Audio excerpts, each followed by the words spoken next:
Hi everyone, I hope you're doing well today. Unfortunately, today neither me nor Pooja could make it to class because of prior commitments.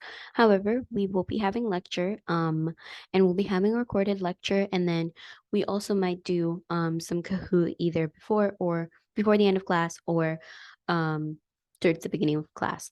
So let me start sharing my screen and get into the lesson that we're going to cover today. So today we're going to actually cover DOM manipulation in JavaScript. Um, all right, so let's get into it. So some of the learning objectives that you guys will gain from this is you will be able to identify the role of JavaScript in front-end development, how JavaScript kind of fits in front-end development, access properties of DOM elements using JavaScript object syntax, and then use DOM methods to respond to user actions with event listeners. And then students will also understand what the document object model is and how it represents different web documents in different projects on websites.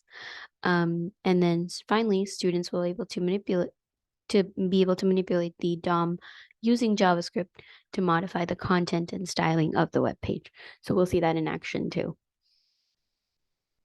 Okay, so first lesson is the introduction to DOM. What is DOM? DOM stands for Document Object Model, DOM for short. The document object model is the browser's JavaScript representation of your HTML elements. So the browser calls the document, and using JavaScript, it's able to see your HTML elements in the browser.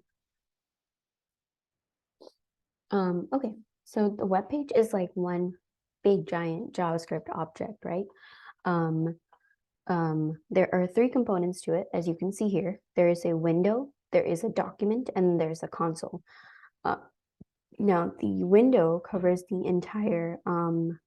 entirety of the browser, including the web page and including the inspect elements, while the document just covers the web page that's rendered on your screen.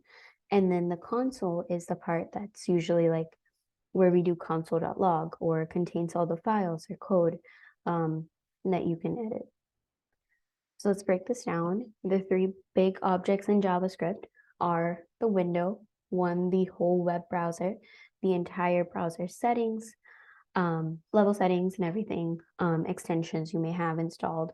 The second is the document, which is the current web page.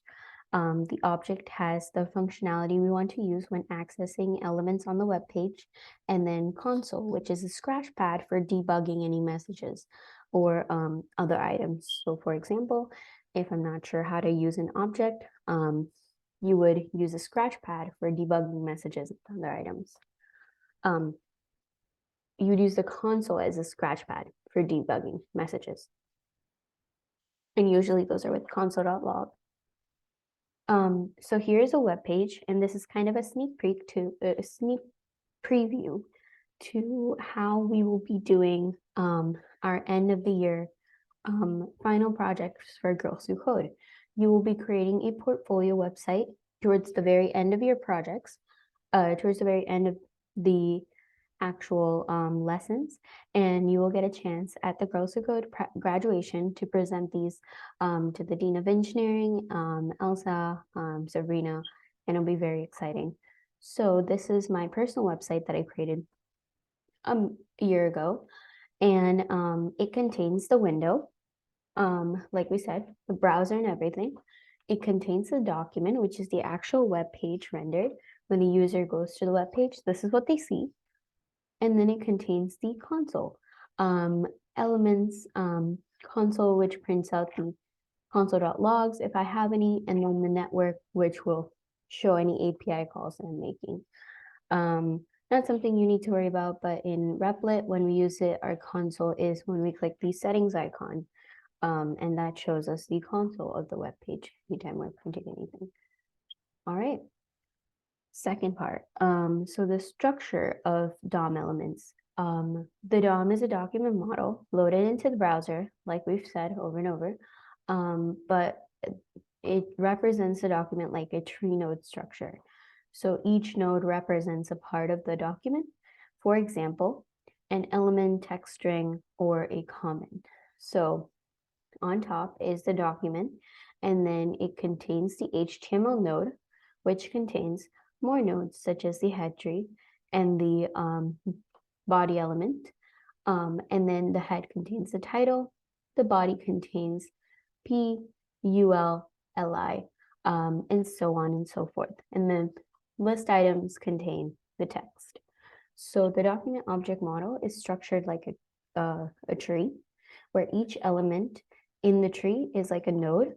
So body is a node to HTML. And then body also contains nodes under it, which is P and UL. They're the direct children of the parent tag, which is body.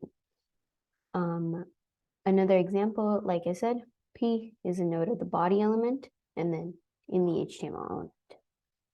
So one other thing I want you to remember is document object model is just like JavaScript.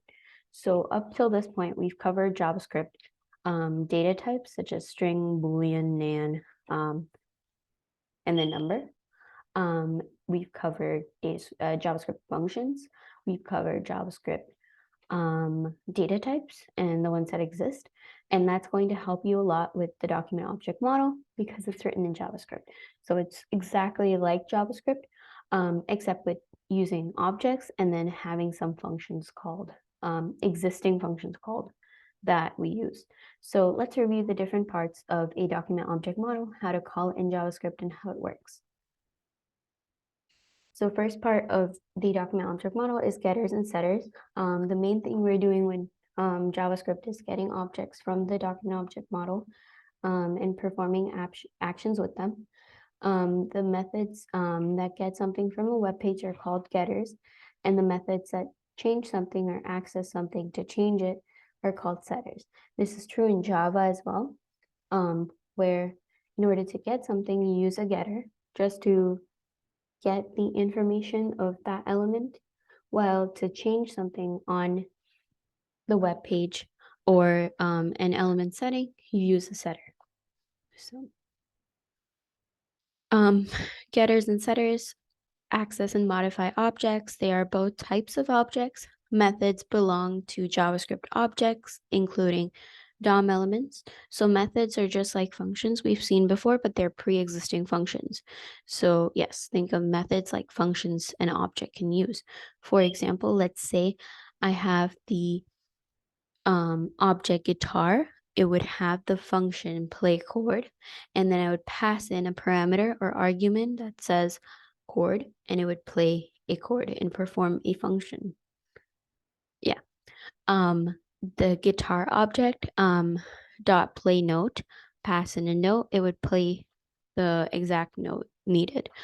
Something like that. And you can have other ones too, such as change tempo or change volume, which would actually change the volume of the guitar. So that's more like a setter.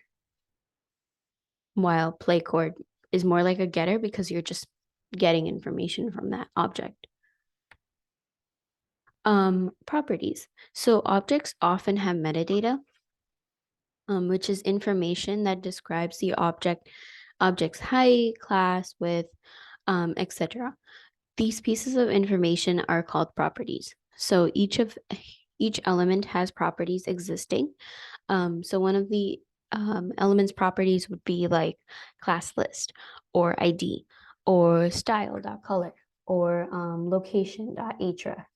So for example, let's say I am a unordered list element. My class list would include all of my list items. So so a list of classes belonging to the DOM element would be returned. Let's say I have ID. The ID of an element, if it has one, will be returned. Or style.color will return the color of the element's text, and so on and so forth in properties. So what does a DOM method look like? So the way you call a document object model method is document.getElementById, which is my method, and then title. So document is the object, get element by ID is the method, and then title is the parameter or argument that we're passing to the function. And then let's take a look at some common functions that are often used. First one is create element. So create element, what it does is helps create an element in JavaScript. So it's often declared by declaring a new variable set to document.create element, like we said, and then the element that you want to create. So a div tag or a p tag, something of that sort. And then you have a constant new content document.create text node. So we're creating text as well. This can also be done by setting it to inner HTML. And then you're adding the text node that's newly been created to the content node. So the content is being added to the div tag. And then you create a new div as we've created here with the ID div1. So you get that element by ID. That is also another function in JavaScript. So from the HTML document, you get the element by ID in your JavaScript file. And then you would be able to call div1, and then in the document.body object, which is the body or the properties, you would insert the new div and the current div. And this is how it would look, where this has been created in JavaScript. Well, this has been created and not typed dynamically, and it's static in HTML document. A couple other ones. So you went over create element, get elements by ID. Get element by class name is also very useful. How get element by class name works is similar to ID, where you get the element kind of by the class name that you have given it. So here, get element by class name. In your HTML file, it says test. So you would use test. And then finally, query selector, which is very, very useful and powerful because you can kind of select using anything. So you can use my class. You can use a bunch of different classes. You can use negation. You can use just like a div if you needed to use that. So query selector is very powerful in selecting the item you want in your HTML document in multiple different ways. Okay, so learning more about getters. Getters often fill in variables in your JavaScript. And once you get something from the DOM, you can use that variable stored in memory for future manipulation.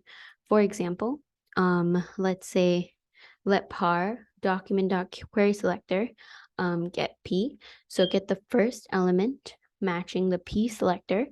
And now that we have our element, we can do different things with it. Like, for example, we can see what the text style and color is, console.log it. We can see what the inner text is. We can see what the class list is, which is very, very cool. This is something we can try out and see while we code as well. So one of the advantages of using variables in our code is that our code is very short. So without that par variable, we'd have to write document.querySelector.style.color every single time. Instead, now what we're doing here is we're letting par equal to document.querySelector.p, and then we just use par.style.color everywhere. Instead of using document.querySelector p style.color, which is much longer and takes much more time to write and copy paste. So using par as a variable and setting it to that first part of the sort of like query is very helpful. Okay, so useful functions. In order to create new elements in JavaScript, like we just covered, we use the tag create element or the function dot create element. and we'll take a look at a short example shortly. Know your HTML tags such as H1, H2, H3. Again, this is in order. Know your P tag, which is the normal tag that we use for text. Know the body, which is often where all the content goes in an HTML site. And then some of the properties that we've learned, such as inner text, which is used to set the text that goes inside the two elements, the starting tag and the closing tag, and then append child, which is a function that you can use to append one element to another element. All right, so now I'll be switching to a short code along to show you how this actually works in action. So I'm going to start off by opening Replit, and I'm going to navigate to my DOM example 1, and you can feel free to follow along, or you can also just watch. Okay, so I'm going to start with, as you can see, I have a little bit of code here to help kind of guide me. So we just added in H2. Let's add a list item here, or an unordered list, and name it planets, or name it animals, going back to our first lesson that we worked on. And then we'll have list items inside it.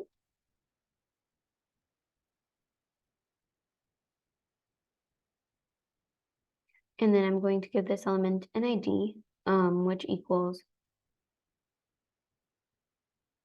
first list item, and then save that. And now I go to my JavaScript and I want to attach some text inside my first list item.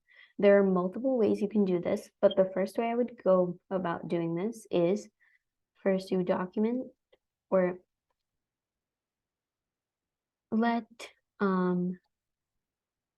L equal, or LM equal document dot get element by ID,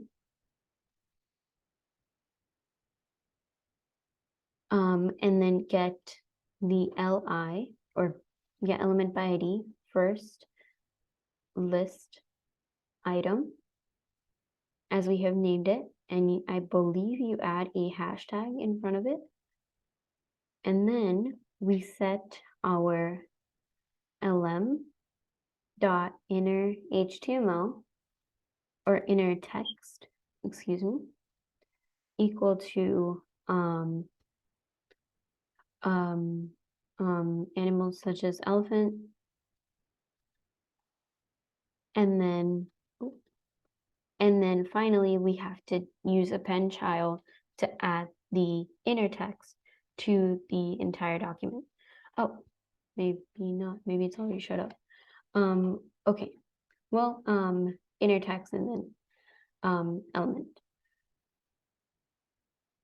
So now let's say I want to create another list item. Oh, yes, I should. Okay, inner text, and then I believe it is document dot body dot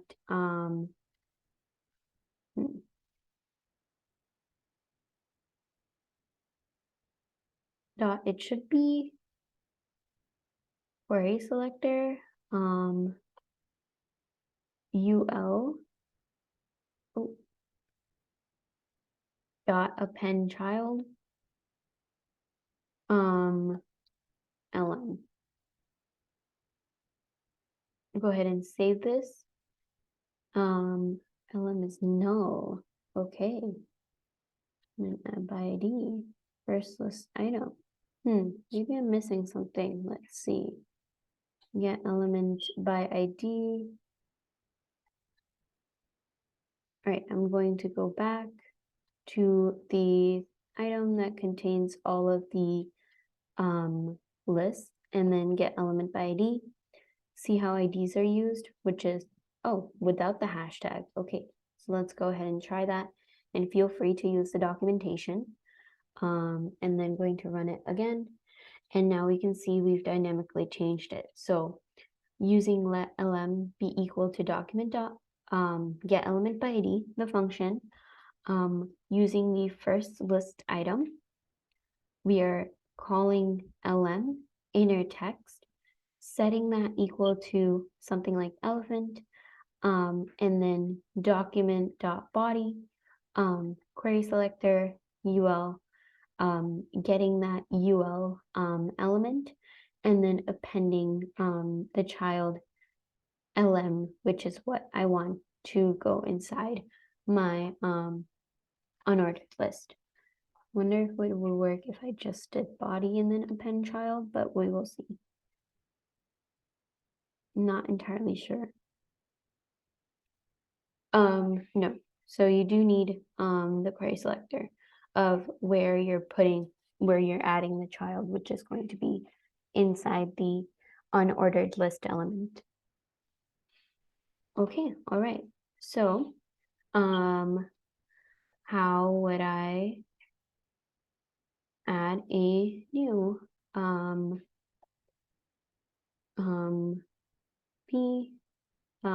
paragraph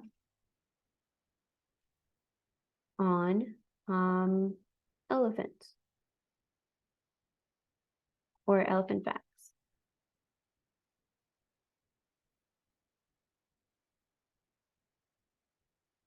So I'll give you a minute or two to think about how we would go about solving this.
Okay, so 1 minute of awkward silence later. In order to add a new paragraph on the elephants or elephant facts for the page, here's the steps that I would take. So first, I would create a LM or a P element, and then set it equal to document dot create new element, and then create a P tag. Then I would have text, or actually that's not even needed. We can skip the step. So now we have created this P element variable. Remember, P element is our variable.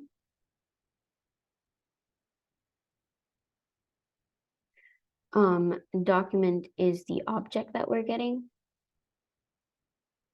Create element is the function.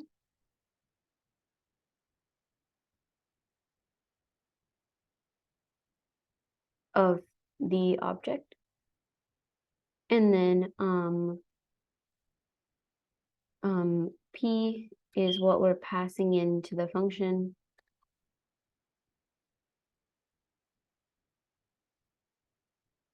to create that element. Okay, so now we have all parts of our statement declared. What we're going to do with P element is P element dot inner text equal to elephants eat a lot of grass. And then that's going to be the end of our elephant fact. And then, so we've declared it, we've added it. Now our P element, if I go in, it contains inner text, which is elephants eat a lot of grass. So if I was to, using our console.log skills, do inner text, or no, P element,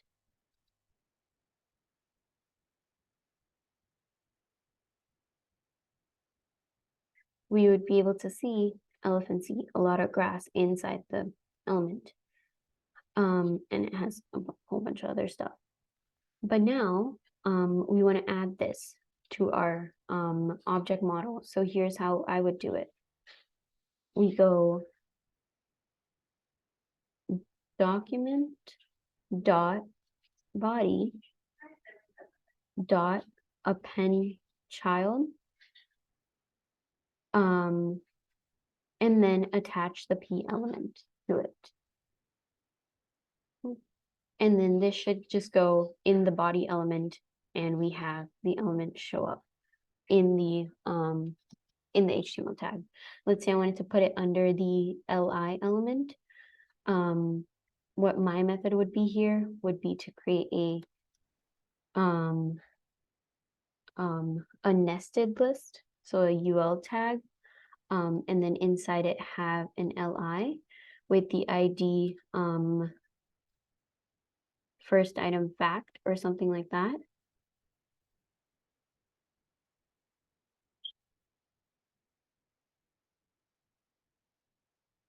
And then, oh, incorrect.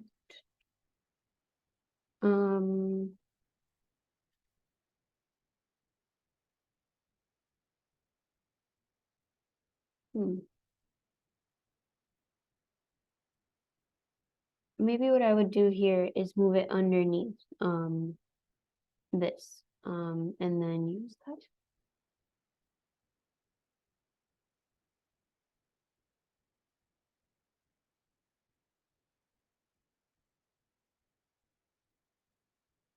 Let's see, or I would just use a p tag here. And then add it to the p tag up there.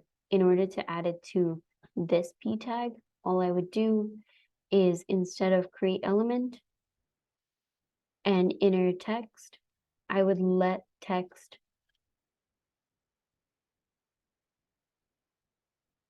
or let fact equal elephants eat a lot of grass, and then document.body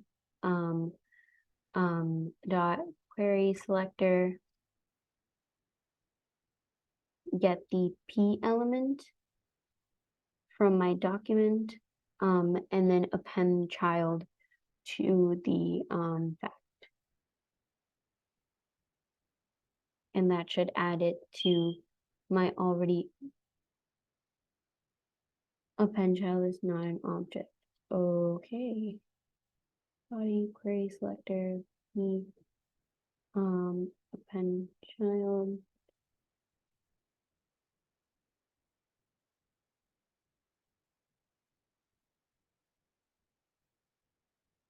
Okay, maybe it is not as easy as that. But maybe it's query selector li.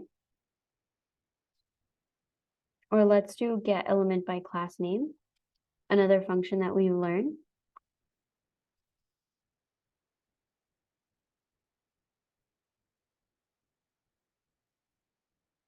P and then append the fact.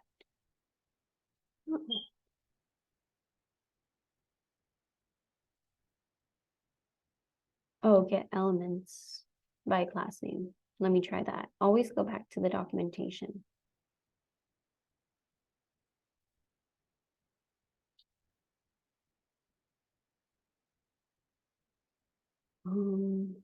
Okay, well, that's interesting. That's okay. But what the idea is here, that we can use, we can basically get elements from the body document and query selector, and then append like a child to them. Like this is a clearly a bug that I can work on. And once I believe this might be right. We'll see. Um, that we can work on and we can figure out next class. And hopefully I should have it figured out. But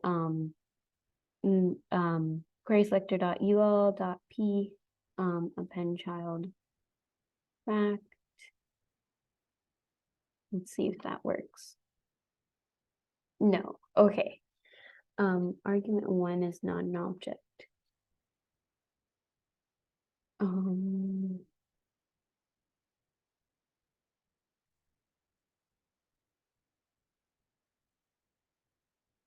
oh,